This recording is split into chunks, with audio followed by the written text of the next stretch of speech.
ஆனால் தமிழ்நாட்டில் சமூக அநீதி பேரு மட்டும்தான் நாங்கள் தந்தை பெரியாருடைய வாரிசுன்னு பேசிட்டு இருக்காங்க. தந்தை பெரியாரோட பேரை கூட சொல்ல தகுதி இல்லாதவர். விரைவில் எங்கள் கூட்டணியை நாங்கள் அறிவிப்போம். பேச்சுவார்த்தை அதான் விரைவில் இன்னும் 2 மாசம் இருக்குல்ல, அறிவிப்போம். பேசிட்டு இருக்கிறோம். முந்திரி திராட்சை முழுசா இருக்கு. ஆச்சி பாயாசம் மிக்ஸ், 1 வாங்கினால் 1 இலவசம். பெரிய கூட்டணி, நல்ல பலமான கூட்டணி, மெகா கூட்டணி முடிவாகும். அடிப்படையில் தமிழ்நாட்டில் சாதிவாரி கணக்கெடுப்பு நடத்தணும். அதை நடத்தி 69 விழுக்காடு இடஒதுக்கீடை பாதுகாக்கணும். அது மட்டும் இல்லை, தமிழ்நாட்டில் உள்ள கிட்டத்தட்ட 365 சாதிகள் சமுதாயங்களுக்கு நியாயம் கிடைக்கணும், நீதி கிடைக்கணும்.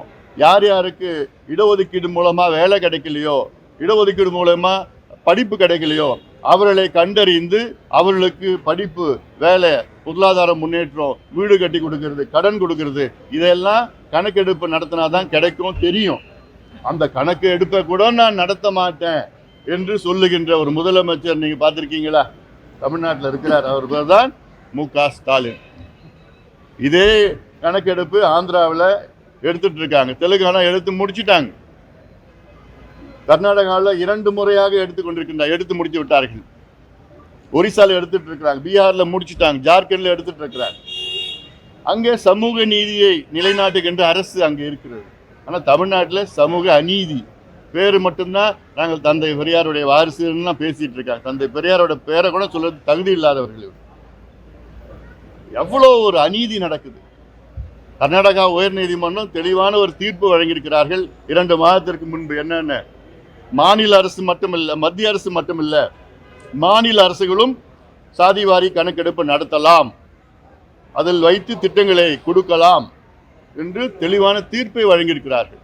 ஆனால் ஸ்டாலின் அவர்கள் எங்களுக்கு அதிகாரம் இல்லை, எங்களுக்கு இது இல்லை, அது இல்லைன்னு பொய்யை சொல்லி இருக்கிறார். என்ன பிரச்சனை உங்களுக்கு? கணக்கெடுப்பு நடத்துவதற்கு என்ன பிரச்சனை? எவ்வளோ பெரிய பிரச்சனைகள் தீரும், தமிழ்நாட்டில் தீரும். அதனால் இவ்வளோ அநியாயம் நடந்து கொண்டிருக்கின்ற ஒரு ஆட்சி.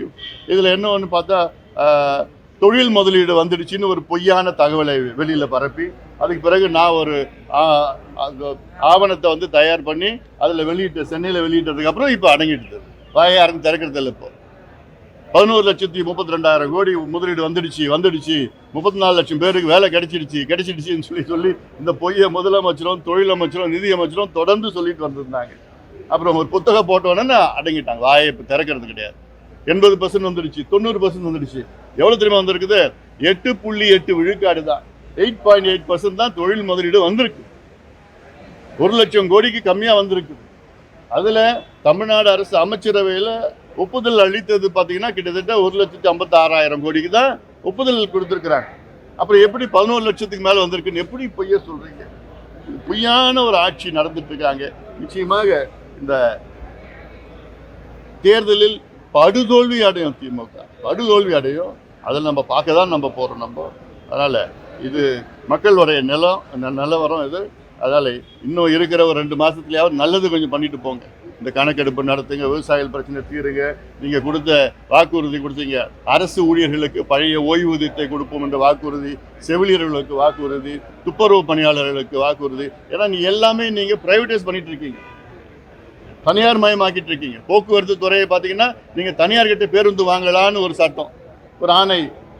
அப்போ என்ன, எதுக்கு தான் நீங்கள் இருக்கிறீங்க? எல்லாத்தையும் வித்துட்டு போகிறது, தனியார்கிட்ட ஒப்படைச்சிட்டு போகிறதுக்காக நீங்கள் இருக்கிறீங்க. என்ன அரசாங்கம் இது? கேள்விகள் என்ன இருக்காப்பா? நிச்சயமா இருக்காதுன்னு நினைக்கிறேன். 2026 பாமகவோட தேர்தல் நிலை எப்படி இருக்கு? விரைவில் எங்கள் கூட்டணியை நாங்கள் அறிவிப்போம். பேச்சுவார்த்தை அதான் விரைவில் இன்னும் 2 மாதம் இருக்குல்ல, அறிவிப்போம். பேசிட்டு இருக்கிறோம், பேச்சுவார்த்தையில் இருக்கிறோம். ஆனால் நான் மறுபடியும் சொல்கிறேன், இந்த தேர்தலில் திமுக படுதோல்வி அடையும், எங்கள் கூட்டணி மிகப்பெரிய வெற்றி அடையும். அது மட்டும் நான் உறுதியாக சொல்கிறேன். நான் இன்னைக்கு கூட்டணி எதை பற்றி என்னால் பேச முடியாது. உறுதியாக இன்னும் கொஞ்சம் நாளில் கூட்டணி முடிவாகும். பெரிய கூட்டணி, நல்ல பலமான கூட்டணி, மெகா கூட்டணி முடிவாகும். எங்கள் கூட்டணி நிச்சயமாக வெற்றி பெறும். திருப்பரங்குன்றம் மலை விவகாரத்தில் பார்த்தீங்க அப்படின்னா 2 மதங்களுக்கு இடையே உள்ளூர் மக்கள் அமைதியாக தான் இருப்போம் அப்படின்னு சொல்றாங்க. ஆனால் இந்த தீபம் ஏற்ற விடாதது தான் ஒரு பெரிய உத்தரவு, நீதிமன்ற உத்தரவு பிறப்பித்தோ அதை செய்யலை அப்படின்னு சொல்லி அரசுகளையும் கோவில் நிர்வாகங்களையும் பகிரங்கமா குற்றச்சாட்டு தொடர்ந்து வந்துகிட்டே இருக்கு. உள்ளூர் மக்களும் போராட்டம். அதாவது ஆன்மீகத்தை வைத்து அரசியல் செய்யக்கூடாது, அதுதான் ஒரு நிலைப்பாடு. அதெல்லாம் அதே வேளையிலே நீதிமன்றம் ஒரு தீர்ப்பை வழங்கியிருக்கிறார். அந்த தீர்ப்பையும் மதிக்க வேண்டும், அரசு மதிக்க வேண்டும். அதாவது சட்டம் ஒழுங்கு இல்லாமல் பிரச்சனை இல்லாத ஒரு சூழல் உருவாக்கணும். விரைவில் அறிவிப்போம், விரைவில் சீக்கிரமா சொல்லிடுறோம். நன்றி. முந்திரி திராட்சை முழுசா இருக்கு. ஆச்சி பாயாசம் மிக்ஸ், ஒன்று வாங்கினால் ஒன்று இலவசம்.